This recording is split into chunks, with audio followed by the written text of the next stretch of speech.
আপনারা দোয়া করবেন। এখন আমারও দিন চলে আসছে, আমার এখন অনেক বয়স হয়ে গেছে। 7.5 বছর তো জেলখানায় চলে গেল জীবনের একটা বড় অংশ।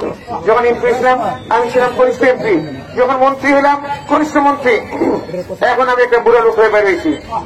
তুমি তো আল্লাহর পক্ষে আনছেন, এর চেয়ে বড় নিয়ামত খুঁজুর ক্ষমতা কি হইতে পারে ভাই? সেই জন্য আমি বলি আমার জন্য এখন লক্ষ্য প্রথম হচ্ছে আখিরাত, এরপরে লক্ষ্যটা কি করতে পারেন আপনি কেউ?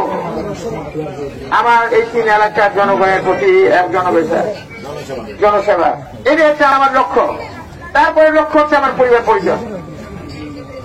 আমার যে ভালোবাসা আপনারা দিচ্ছেন, সুতরাং আখিরাতের পরে লক্ষ্য আপনারা। 3 নম্বরে আমার পরিবার পরিজন, 4 নম্বরে আরো অনেক এজেন্ডা থাকতে পারে। আমাকে আমি জানি না আমার হায়াত পথ রিজিক দৌলত সব কারাতে আল্লাহর হাতে। আমার জীবন মৃত্যু কে করেন? আমার মুক্তি কে করছেন? আমি কার উপর ভরসা করবো? আল্লাহর উপর। সেই ভরসায় আমি আছি। আপনাদের কাছে আপনাদের দোয়া চাই।